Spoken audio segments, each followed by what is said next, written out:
Hi, hello everyone. Welcome to the channel. I'm Cheryl. This is True Crime and Other Stuff. Thanks for being here, where I like to bring you the facts about true crime, the missing, current events, or anything I find interesting or important. Today, I want to talk about Sebastion Rogers. Let's take a look at this clip. It's a few clips I put together.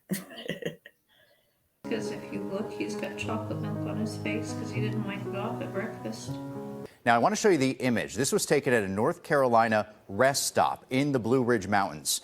Now, some say it looks like the missing 15-year-old from Sumner County. However, after coordinated efforts with law enforcement agencies in North Carolina, the sheriff's office has determined that child depicted is not Sebastion Rogers.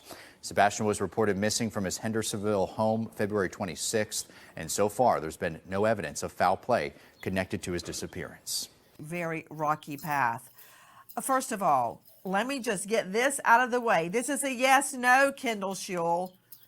Did Seth Rogers pass his polygraph? Yes, he did. Okay, Seth Rogers, tell me about going and taking the polygraph. We want to hear every single word because I've got a stack of nasty online posts about you failing, about you not going, blah, blah, blah. A lot of trolls chiming in. Let's get to the truth of that polygraph. Seth, what happened? I showed up early for the polygraph. Mr. Kendall contacted me and told me that he'd be there well before the time that we had stated. So I showed up and I sat in the chair and let him attach those things to me and took the polygraph.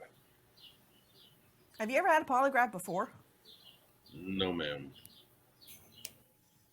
And what kind of questions did the polygrapher Kendall Schewel ask you? If I had ever wanted to harm anybody, if I ever wanted to hurt my son, if I had ever hurt my son, if I'd ever had anything to do with his disappearance. Question. You said they hooked you up. What do you mean by that, Seth Rogers? They put things on my hands. They wrapped cords around me.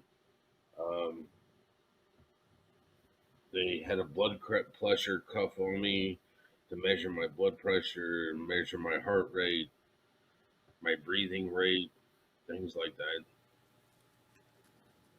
How long did it take? It took a minute. It took 60 seconds. Could you be precise or more precise? How long do you think it took? We were there for 3 hours, 4 hours. That's about right. Police have reviewed security video from homes in the neighborhood looking for clues. We have had several clips that have come in. And this one is getting the most attention, showing signs of activity around Sebastion's home the night he disappeared. You see two light sources, which we've circled to help you follow. For point of reference, the security camera was pointed toward the back of Sebastion's home in a common area. In the video, you see subject 1 with a light source in the lower right-hand corner. Then you see subject 2 briefly appear and move toward the first before that light source is covered or obscured by bushes. Subject 1, a few seconds later, then moves out of frame. Then subject 2 reappears and follows subject 1 off screen. It's a short time later and it's very vague, but then you see one of the subjects moving quickly back through the common area, and that is it.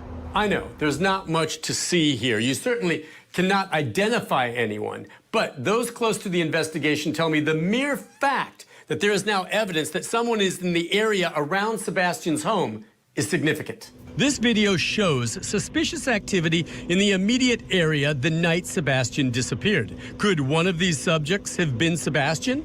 Did he meet and leave with someone? Sebastion's father says his son would not go with a stranger. It's up in the air for me because I don't think he would get into a vehicle with somebody unless he knew them. So what exactly are we seeing here? I know investigators are doing what they can to try enhancing the video for any more clues. For now, this video is now part of the Sebastion Rogers missing person file, and I'm told it could become more significant depending on where the ongoing investigation leads. We'll be following that.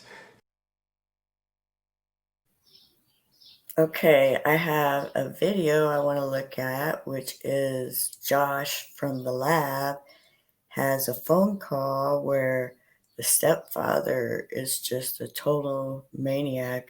So warning, there will be cuss words, not by me. And we probably won't listen to all of it, so you can go to the lab and watch the whole video if you'd like to. So here we go. The information, but yeah, let me tell you what the fuck it started. Now all that information is out in the fucking open, and somebody better fucking explain to me very goddamn quickly. Preferably her. I have, How yeah. the fuck that had any goddamn thing to I fucking have do with this no case. idea.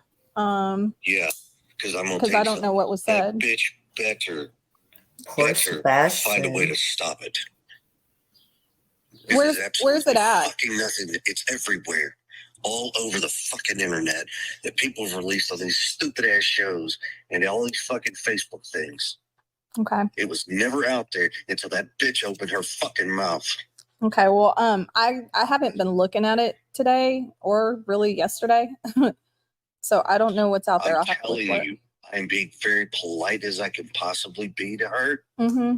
If she don't find a fucking way to fix it, I promise her I am not going to be so goddamn pleasant when I see her. Okay. And I will bring the fucking cops with me. All right. Well, I'll talk And to I don't her. care I how mean, she are fucking you? takes that. I don't care how she takes it. I really don't give a goddamn what I have to fucking do. But I can promise you, there's a difference in helping find Sebastion and just being a stupid fucking cunt. Okay. Well, let me ask you something just for a second. Like, are you sure it was her and not like one of these sleuthers or something? Because No, other it's people her on the fucking show. Okay. It is her. Okay, because there's other I think people it was that are on digging. Web Slut. Yeah. Or Sleuth, whatever the fuck that woman's name is. Web sleuths. Yeah, whatever. I mean, It was on that fucking show. but I don't see. Said that I on can't see purpose. Chloe just giving out. Oops, sorry.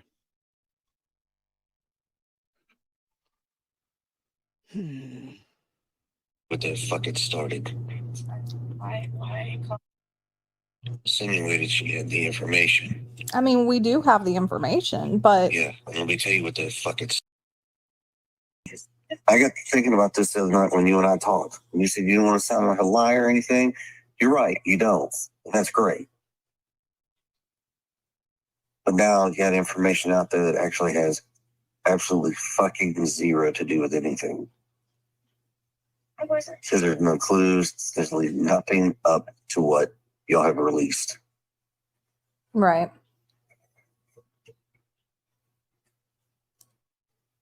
And I'm just got a friend of mine who is highly respected. And all of a sudden, he made a good point. He didn't tell me that. And I was like, you know what? You're very valid on that. Very valid. On what? Information that's out there that actually has nothing to do with finding Sebastion. Right. Well, I mean, Okay, well, that just shows his character. He's just a piece of crap. Anyways, we're going to watch this next video with Tony, Seth's PR guy, which I'm with Candace Wells. Why do they need a meteor guy? Here, let's listen to what this has to say. Himself. And, you know, those of you that were out here that were upset at me because I was trying to keep the peace, I get it. I hope you'll understand I was doing a job, but there's no protection anymore. If you guys want to go all in on him, you do what you want to do, because there is no partnership anymore. It's over. It's done. That Chris Proudfoot had with one of our PIs, and that phone call was recorded. It was shared within a few members of our team, and somehow or another it got out, and it was not released by either one of our PIs. Let me be very clear on that. It was not released by me, obviously, because it destroyed everything that I'd been working to build. But what happened is, you guys remember, I'm sure, that Web Sleuth interview where it turned into a train wreck, and Chris was on there, Chloe, the PI, was on there. He was attacking her. She talked about, some documents that she had that she hadn't released. Chris got mad about that.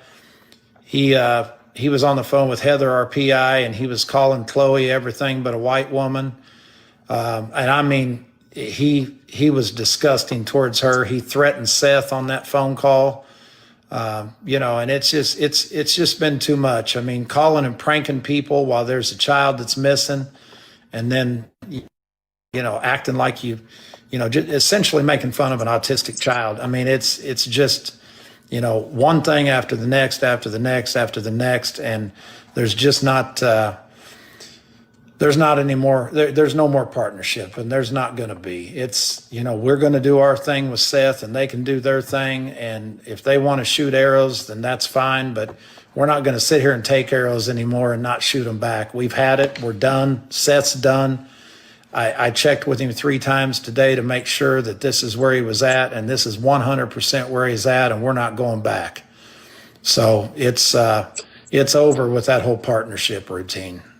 I think they damn sure know more than what they're letting on to. I mean, I mean, let's face it. All right, everybody's got the records. They've seen the records. All that bullshit. I mean, I think we can all agree that I'm not going to sit here and tell you I know that somebody's hands were involved in this, but the environment that kid was living in, and Seth's mom said it yesterday, then she said something different today, but she alluded yesterday to the environment that child was living in. So if somebody didn't do something to him, somebody created an environment that made that kid not feel like he was safe. So are you responsible literally, or are you responsible figuratively? But responsible is responsible. And when you don't get out and search for your child, and you say that it's because law enforcement told you not to, that's bullshit. I'm searching for my child, and I'm just going to say it. Everybody's been saying it, and I told you guys when I got pissed that there was no turning back, and I'm not tired. I may look tired. I'm not tired.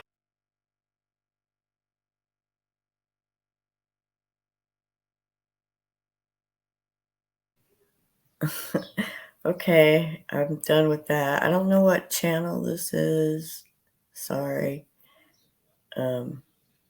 But I think you could find it somewhere. I'll look into it. So the next video, we're gonna listen to Web Sleuth phone call with Chris Proudfoot, and then Smiley's World. We're gonna listen to that phone call and see if we can. This case just gets worse and worse all the time. Well, thanks for watching my videos. And if you know anything about Sebastion, please call TBI Find.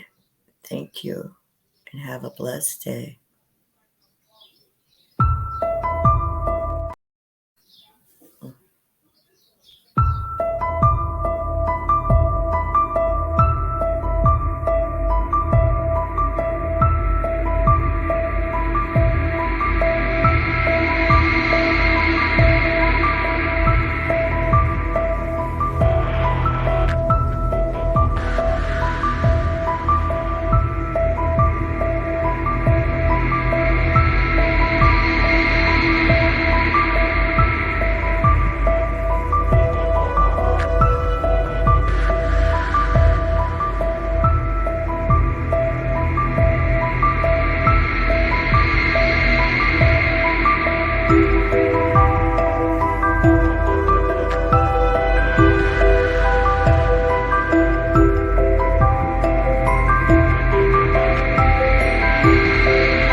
Hey bros, what's going on? This is Cotton Eye. Be sure to subscribe to my channel if you haven't already, because subscribing makes you